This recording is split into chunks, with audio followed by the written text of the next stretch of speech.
listening to Jai Long, and this is Make Your Break. Whether you're a big-hearted creative or an aspiring entrepreneur, let's take action on your dreams, reconnecting you with your why and giving you the how.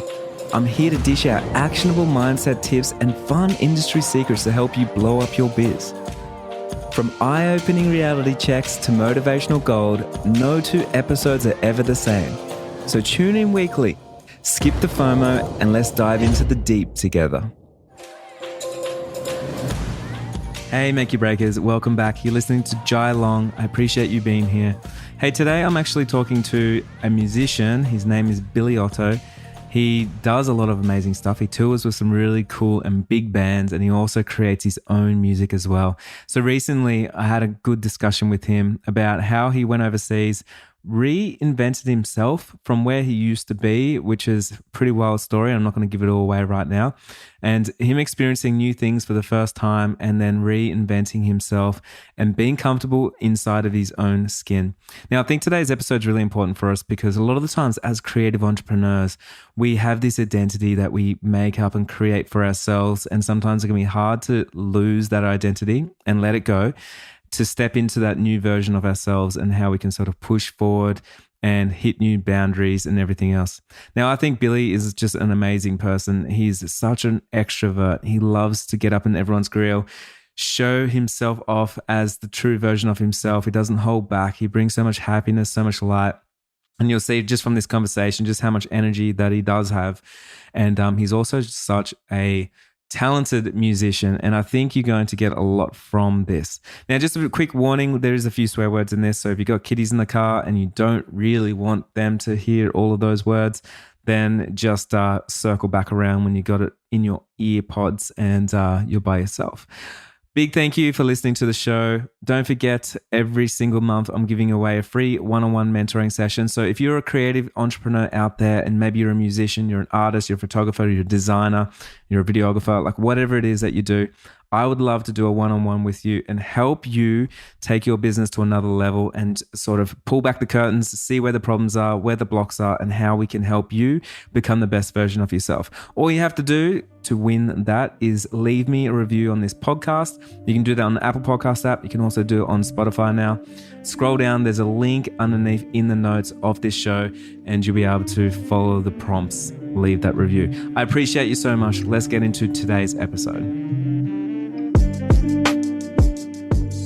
All right, we got Billy Otto here. He's a musician, and right now we're in Byron Bay, and he's been touring the world, playing lots of things, doing lots of things, and I really want to get him on the show today to talk about more so creativity, more so than anything, because as we are artists first and creatives first and business owners second, a lot of the times we forget that we need to really nurture and look after that creative side and sometimes make big sacrifices before we get to the next level in terms of like what we're comfortable with, what we're willing to let go of ourselves to find that new space. So, hey man, how are you?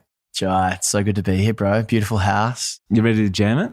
Really ready. You got a great energy about you, and I've always loved our chats, man. You've always inspired me, and I've just been with my woman this morning, just running at the pass, doing some push-ups, just getting psyched, man.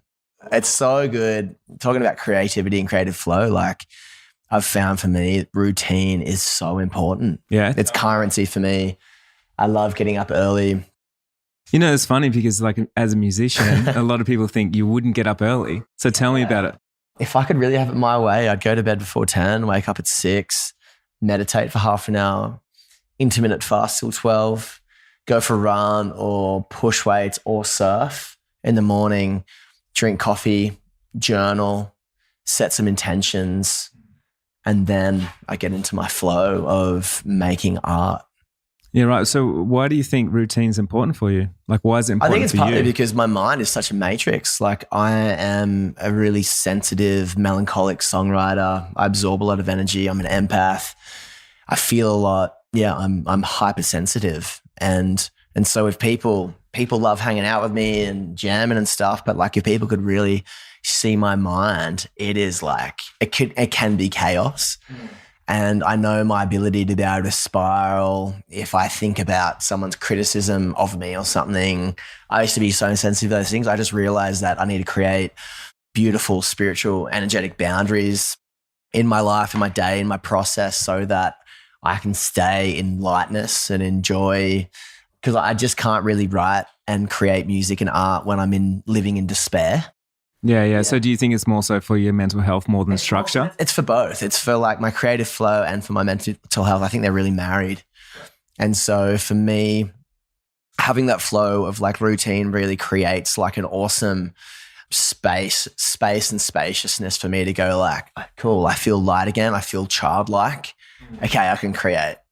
And like, I love feeling ripped, dude. I fucking feel like good and sexy when I'm feeling my muscles, or I'm feeling swole, when my gut health's good, when I've got good bowel movements, when I've made love to my woman. Like, all these things just really help me to feel like, man, I'm in the driver's seat of my life. I'm a rock star. I can do this, you know? So it's like, but it's like a whole constellation and ecosystem of things that need to cross amplify for me to feel that. So do you think like collecting all those little wins in your life has helped you build your confidence as well? Exactly, for sure. And then the way that spills into the way that I look and the clothes that I wear, like I feel like more than ever, especially from living overseas, it's like I've realized that all those 20 things in a day need to kind of be working together for me to really feel my optimal as a creator. Do you think it all goes together? Because a lot of creatives, a lot of the times, people see them where they think like, oh, they don't really look after themselves and all their mental health or their physical health or anything else. But do you think like you need to feel successful in so many areas of your life to be able to bring that into the main area, which for you is music and creativity? Yeah, I think so, man. And I think the image of a creator and of a musician has changed over the last 30 years. I think kind of like, I love Nirvana and I love Kurt Cobain, but it's less cool to be someone as broken as Kurt Cobain. He had massive gut problems. He was suicidal forever, huge heroin addiction, as we know, really broken romances. And I love and cry over his story, but I don't want to live in that space. And I think now the present creative is more of a holistic thing. I think when we look at world thought leaders like the Russell Brands and the Joe Rogans and the different musicians that I follow now, it's kind of like they have awesome relationships. Yeah. You know, they don't treat girls like shit. They do drugs sparingly. They do jujitsu and they have a zest and a glow about life. So they treat themselves and the people around themselves with respect. Yeah. I think right now, the more that I talk to people, like I've traveled like 60 countries in the last like 15 years. It's like, I feel like right now it's like, people want to be in the long game. Artists want to be in the long game. Like I don't want to die at 27, you know, at 37. Like I want to go hard. I want to get married. I want to have grandkids, you know? And like for me, like I like the idea of having a long, sustainable career. And for me to do that, like I need to be like eating really well, working out every day and just surrounding myself with high vibe humans. And so I think Byron Bay has been an awesome place to come to, because it's like, having lived in Berlin this year and doing work in Nashville and Kuala Lumpur and LA, it's kind of like I love being in those places because they are just such creative hub vortexes. But coming back to like the Northern Rivers where I'm surfing every day, got like a mad tan and eating really good local farmers market kind of foods. It's like, again, it's like I feel this wild, primal, creative self coming back, you know, so it's good. Do you think it would be hard for people, like if, say for instance, if they're not thinking about what they're eating or what they're consuming, like if they're just like mindlessly scrolling TikTok forever or who they're hanging out with or don't have any of those boundaries, do you think that has a huge impact on your success as a musician and a creative? Huge, bro. Like on an inspiration level and then like a success level as well, monetary opportunity level. Like I feel like the age-old proverb of like you are the sum total of the 5 people that you hang around with. I think of that on like an energetic thing and on a creative thing. When I started surrounding myself with people like Kyle Leinhardt, you know, I've got like 6 Kyles in my life. You know, I've got like my brothers my sacred brothers on the battlefront, and I feel so blessed that on a mental health level, on a spiritual level, on an activity surf level, on like a music level, like just from being around people like Kyle's pushed me to write bigger songs. He's pushed me to be more me. Kyle, even though I was going to not be his bass player for 6 months going overseas, he's like, dude, I want you to soar. He literally texted that to me like 2 weeks before I left. And he told me, don't get distracted with barren women, like don't stay around for that. Like you go to Europe, you go to Asia, like this is your moment. Like I literally have people that they don't want me to remain like a country town star. They want me to actually like fly the heights. They want me to get nominated for Grammys. That's the kind of belief. And Australia's so full of tall poppy syndrome, as we know as Australians. We want to cut each other down. We struggle to give each other compliments, but you do find these gem angel humans in your life that actually want you to reach your fullest potential. So, and that's been so huge for me, man. And I think more that I've kind of walked in that energy, and the more that I've been encouraged to walk into my pure energy as this Billy guy, the more that I can walk into a room now and people want to talk to me. People want to know what my story is. People are like, dude, like this vibe, this glow, like what is that? Who the fuck are you? Like every day, man. And so it's not like, I felt like 5 years ago, that was much more of like a thing for me of like, I was trying to network and I still network and things, but it was still like a friction network, like a grind, like a New York kind of grind of like trying to get in. It was kind of like going back into high school, trying to get in with the cool older kids. But now I just find it so much more organic, man. I get people hitting me up all the time, and it's just been like this thing of like, and it's not just like this ego puff. It's like what has been the shift in my life that has suddenly made me a creative that other creators want to come around, and like a character change in me. Like, and I feel like as an artist, I just have way more of a sexy energy that is fun and playful and makes people excited. And I don't know how that got accessed in the last year, but it just has been a thing, yeah. Are you conscious when you're thinking about how you are perceived by the world and how you're putting yourself forward to the world? Yeah.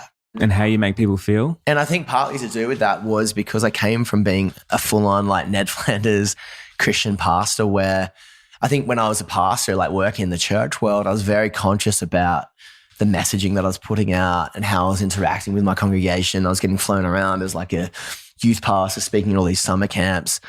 But then there was obviously like a whole other like toxic side to the whole religious experience that I had. But coming away and bringing some of those gems with me and just believing now that like I still have taken away that golden thread of like what am I consciously inputting into the world? How am I aware when I'm interfacing with the world? Like that Chris Martin quote of like, am I part of the cure or am I part of the disease? Like for me as a creative, I love having fun, love doing all these things, but like I genuinely am writing music so I can discover more about myself first and foremost. And that was a David Bowie proverb statement as well. But then also just like I want to be able to be part of like this energetic shift that I believe, of like how can I help to make this world a better and more beautiful place? Yeah, I love that. Hey, so I got talking to you the other day and you were talking about how like you've just sort of felt like you reinvented yourself, you're flying around, but also I could see a shift where you've let go of a lot of your old self and you've stepped into a new self. So tell me of that process, because I know there's so many creatives out there and business owners and stuff. And what happens is we get some level of success and identity, and then we get hung on that, and we try and keep it, we try and protect it instead of being able to flow, let go, and then move to the new self, which can be really, really hard. So can you tell me about that process of reinventing yourself and like what you've been doing to keep yourself creative? That's such an interesting question, man. Thank you for that. Like I felt for me that my shift within the last 6 months as an artist and as a creative came from a death, and that was the death of a relationship that I was in, super in love with my old woman, my old lover, living together in a beautiful home in Myokum, just next to Mullumbimby. And I thought that at the time that my life was kind of perfect, to be honest. And I was cruising. I felt like I was investing 80% of my time. It was like 80-20, 80% of my time in building other people's careers, making music that sometimes I was like half into, to be honest. But doing this because it was like, I needed to make money. I needed to make people seem like I was making money and doing my thing. I was doing music full time. But creatively, I was getting stuck. I wasn't writing the songs that I wanted to write, but I thought this was just my new normal, whatever. I got made redundant. I got welcomed to Dumpville. The population was me. I got fired. And it all happened kind of quickly. It kind of rocked me for a second. But like over this 2 months of just sitting in Australia and then preparing, just realizing that I needed to get out of Australia. I had an opportunity to play this festival in Hungary, and I could either like keep my lease or I could just like terminate my lease. And something within me was just like, I need to just sell all my shit and just get overseas. Like I feel stuck. I also just didn't want to see my ex cruising around my town. So I was just like, I'm going to pack my bags, pack some of my guitars. I've got connections in Germany and in Malaysia. Like I just need to really go for this. And as soon as I felt myself traveling overseas after being locked down for 2.5 years in COVID, I felt there was this release and this spaciousness that started to expand within me again. And it wasn't until I moved to Berlin that I felt that from this new environment that I could be weird. I thought that I was weird already being in Australia, like got hair, paint my nails and shit. But I got to Berlin and I was going to these flow markets. I was going to these techno parties. There's a whole other spectrum of weird when you're in Berlin. Yeah. And I felt that just subconsciously there was this resonant sense that I could just fully immerse myself and become an artist from being within an artist environment. It was almost like I was encouraged to be more weird. Like I'd see these German dudes come up to me like, Billy, wow, I love your vibe, bro. Super. How is Australia? Wow, spiders. You know, they're just being so funny. But just, I would see people listen to my music at shows and they were really listening to what I had to say as an artist, not just fucked up on cocaine and until he's new. There was just this deeper listening. They were getting to my lyrics, getting into my energy. And it was from being in Berlin for 2.5 months that I left there feeling like I'd just been dipped in gold. And then that set me up, gave me this artistic confidence. And then I went to Malaysia and I was just like in these writing rooms as an artist, writing with the biggest artists in Malaysia purely for my mind and my energy. Like, in previous times in my life, I'd been like a music engineer, I'd been a bass player and these things that were very practical and beautiful. But for the first time in my career, I was literally writing for the biggest record labels.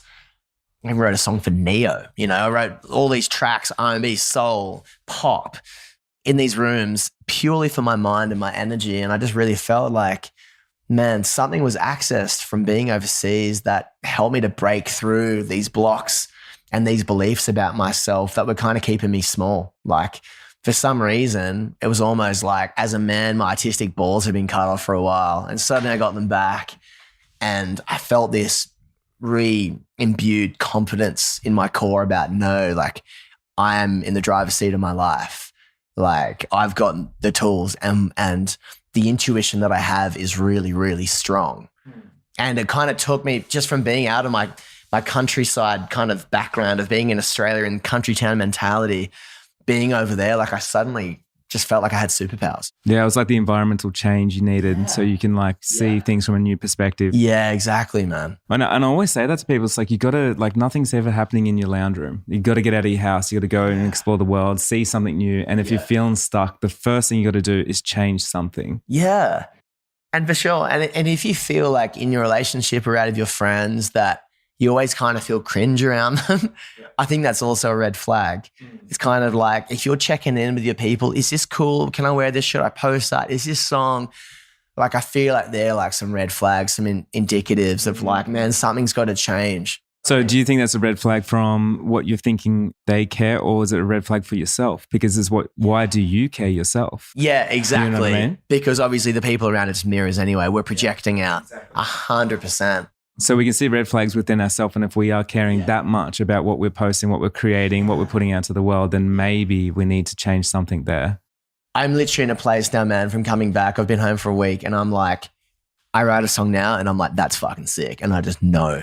I'm like, I met a new girl. Her name's Mish. She's now my girlfriend. She's fucking sick. I didn't need to ask anyone. I used to have to ask people about everything. For my last 5 years, what do you think? I'd always have my email chain. Like it's always good to get feedback. I'm so pro feedback. Have your people, but I know now that as a powerful creator that I have great taste, great flair, great style. I never ask people about if what I'm wearing is cool anymore. I used to do that all the time. I used to take shots, take photos, it's like being a content creator. But sometimes I just feel like you just know that because of these constellation of things that you're in this flow state where you know that your creative intuition is strong.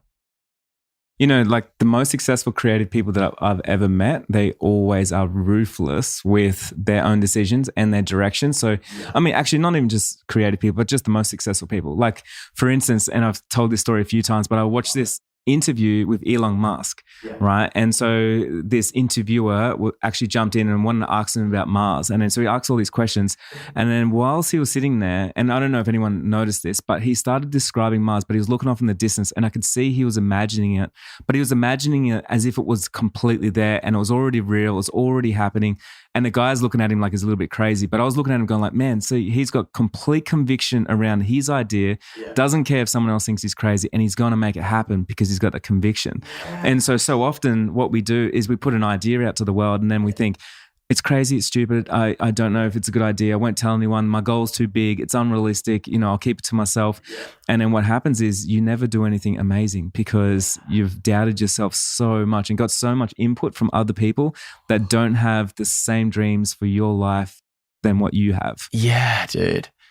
Two things on that. Like, I remember when I was recording an album in Chicago like 5 years ago, and I was like sending demos out to so many people, and my producer at the time was like, bro, these songs are going out in their early form and you're getting all this muddy feedback that's just muddying up the waters. What we had was really beautiful and you just have to believe in that.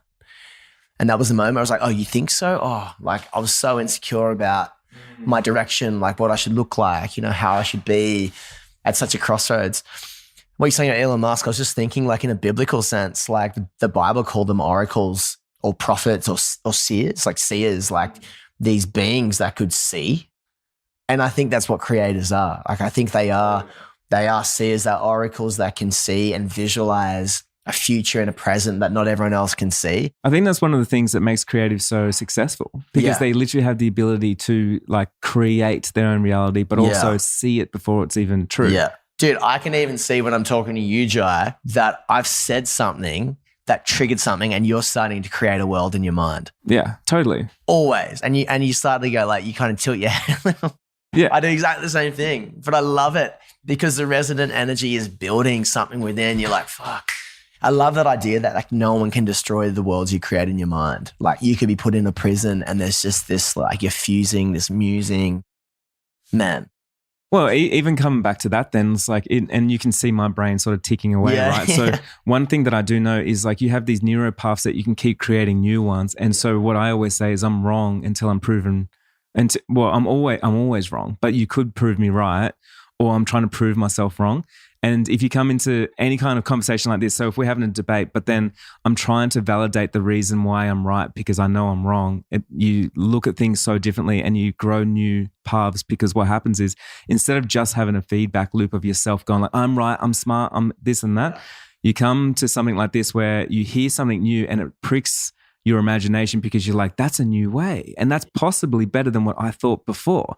And what happens is you get new neurons that grow through your mind and you create something completely new. And that's so a way to combat confirmation bias. Yeah, exactly. It's exactly that. And so even with like creativity or getting out of your environment and going to Berlin or something, all of a sudden, like everything that you knew was wrong and it didn't work out and the relationship didn't work out. And so when you go to this new place, you're building new paths and you talk to new people and you see what people are wearing and stuff. And all of a sudden you're creating a new reality. Bro. And then your mind expands to everything. One of the things I had to do on a practical note was like I had to go to Berkheim. And a lot of your listeners would have heard of Berkheim. It's known to be one of the most iconic nightclub, techno clubs in the world. Elon Musk got denied from there. Wow.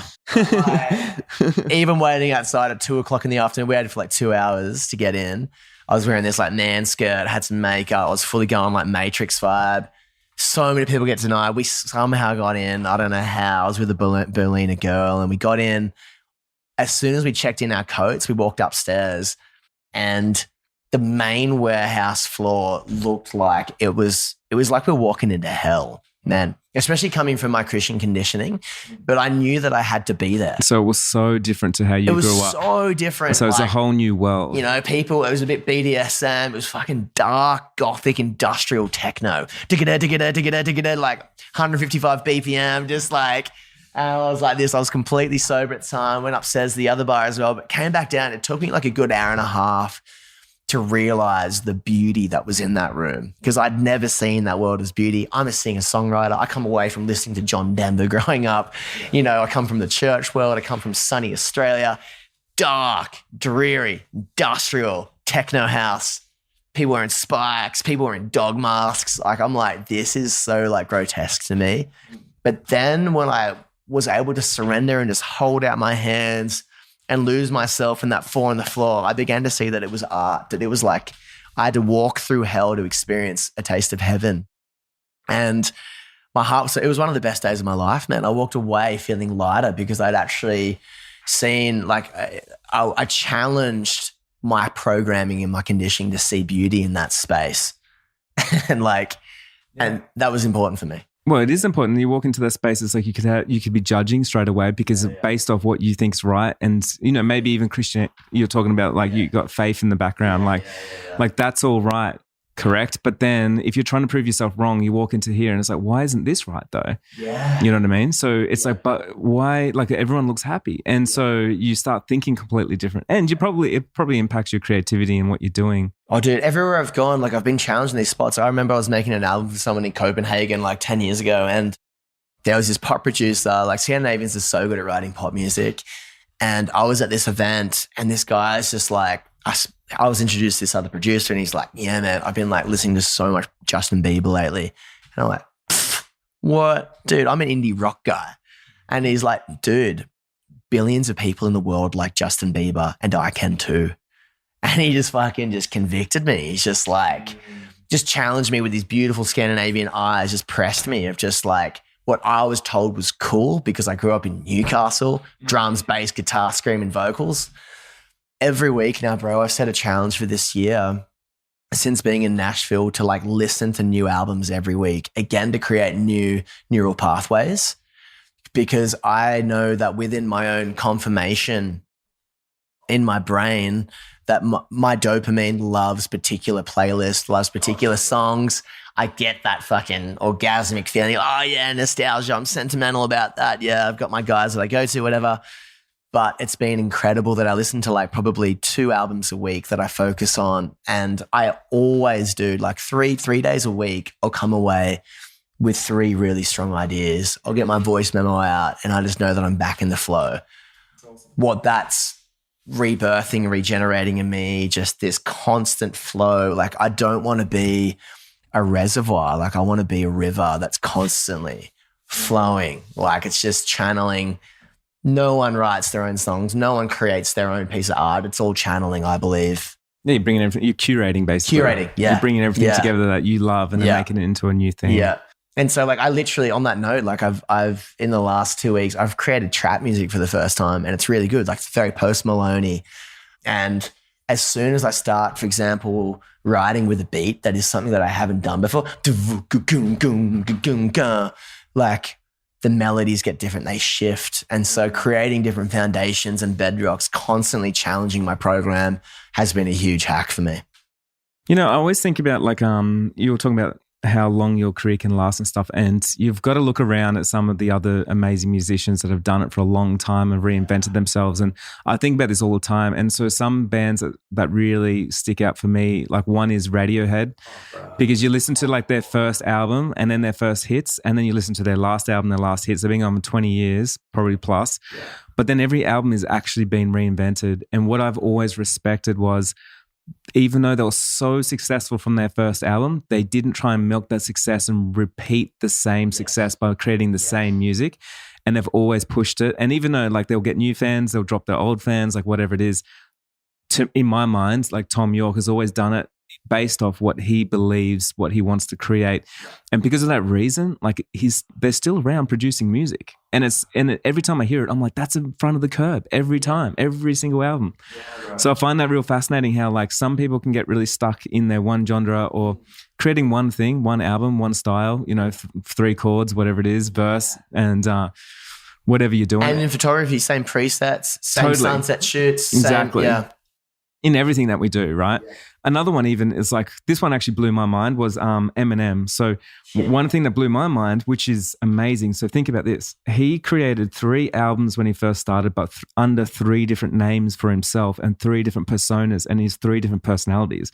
Yeah. So one of his ones was Slim Shady, which was different to Marshall Mathers, which was a different person to Eminem. Yeah. So you have 3, like you come out and you're famous and you've done your thing, but then you decide to reinvent yourself, give yourself a new name, new personality, new style of rapping, new style of whatever, then do it again. And then as fans get to choose who they want to listen to. They're like, do I want the bratty Slim Shady? Do I want the heavy Marshall Mathers? Or, so they get to sort of choose that thing. But not many musicians think about that with themselves, how they're portraying themselves. And can you be more than one person or can you create more than one thing? Dude. It's got to blow your mind. Yeah. Like having a moniker, having an alter ego is so good. I think when you're 5 years old and you're dressing up in your parents' clothes.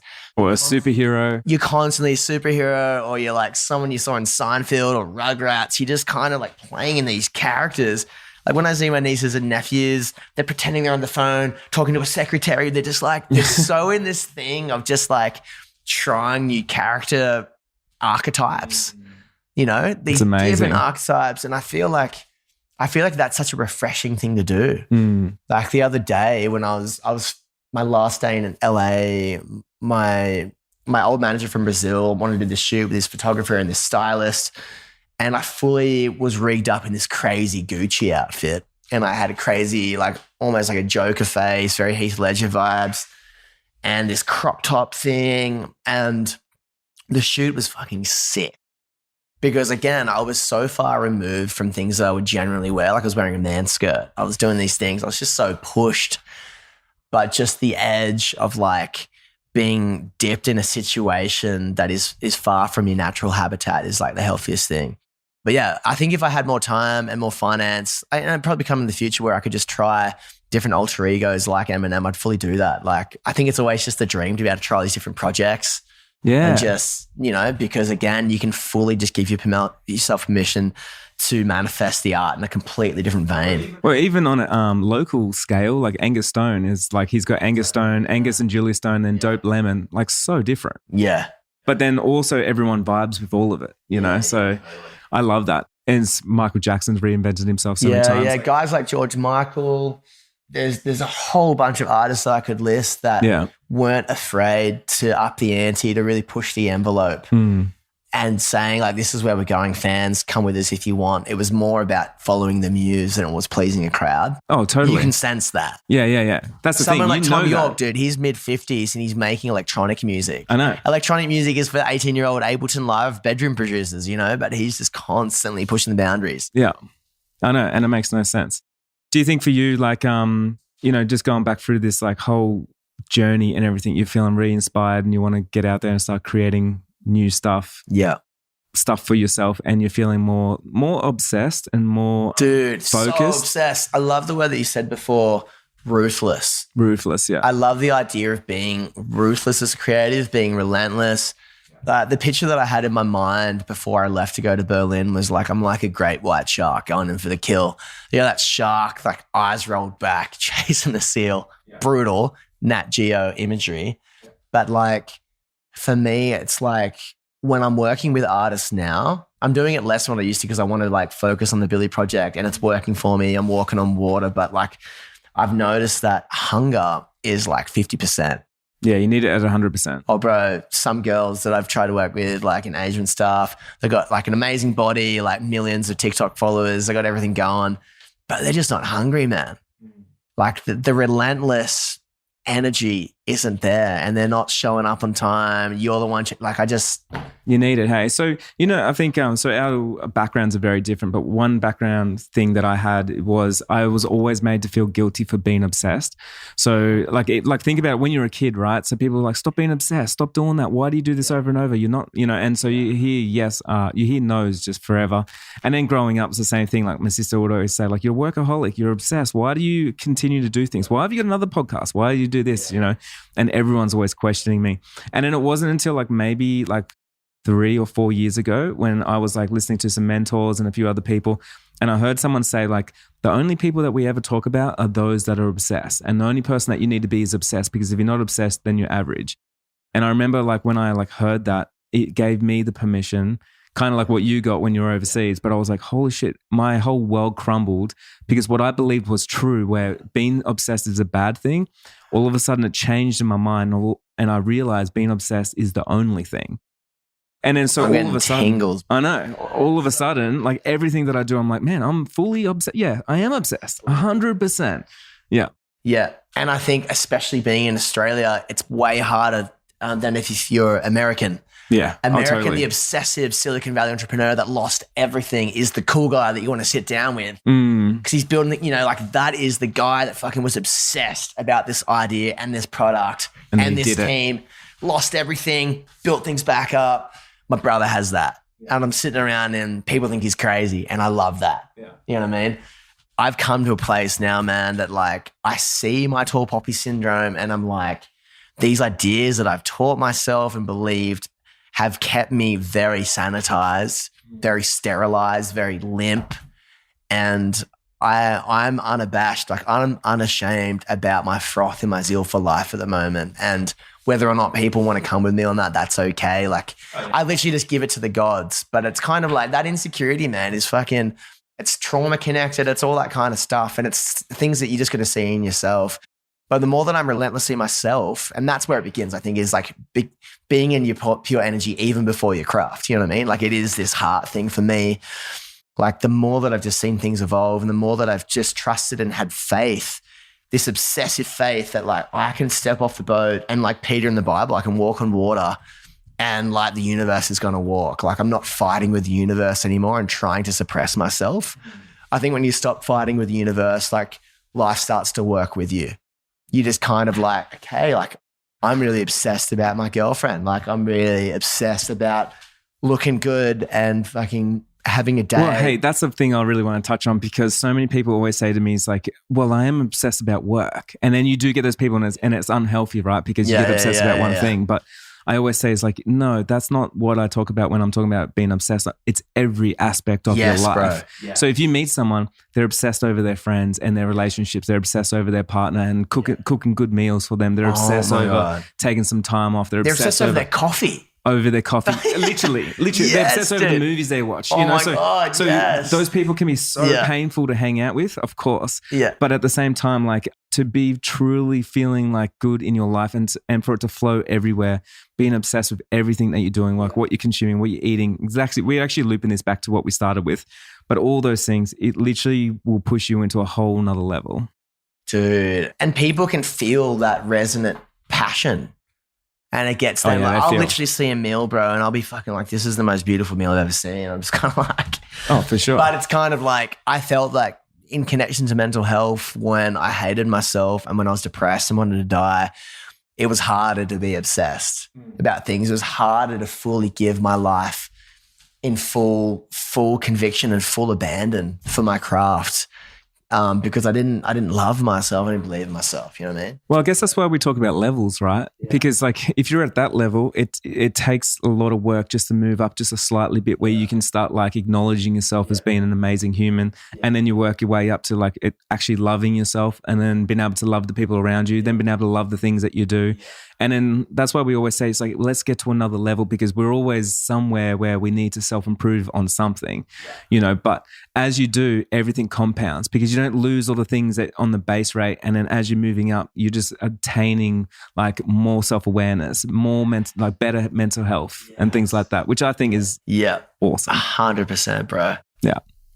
All right. Hey, I just want to finish it. Have you read the book Relentless?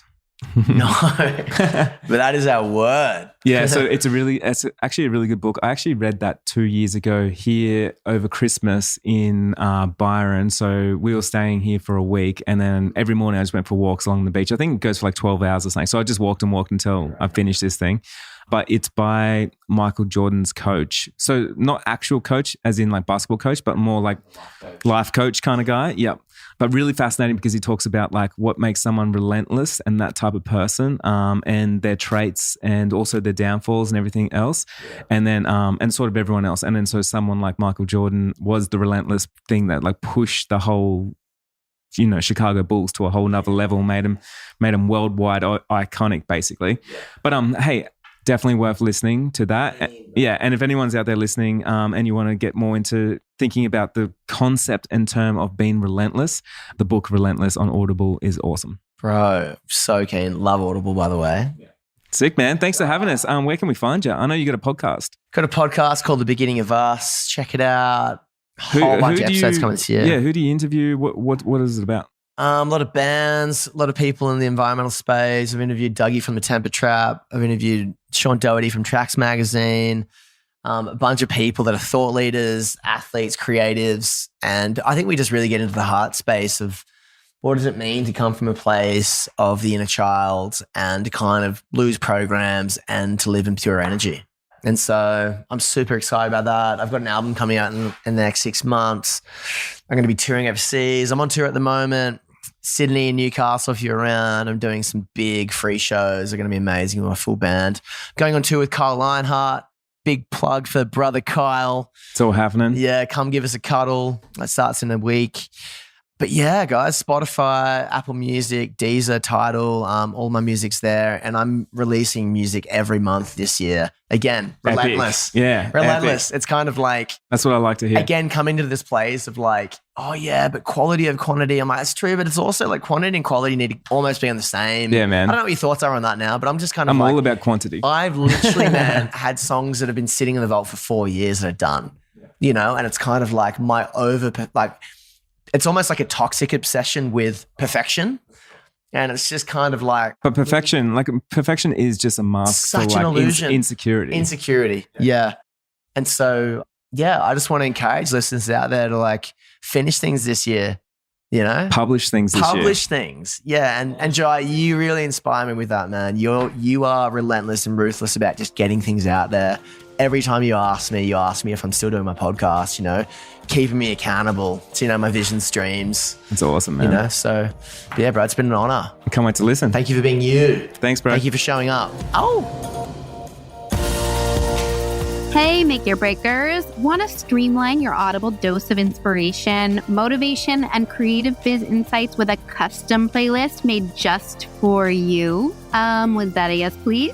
Kicking our arses into gear, sifting through all of Make Your Breaks episodes to date. Yep, we're talking all 200 plus episodes. We've meticulously curated some banging playlists just for you. We want to help you to make that break ASAP. So whether you're a newbie or have listened to every episode a million times, jump into the show notes and check out the little something we whipped up to generate your very own custom playlist.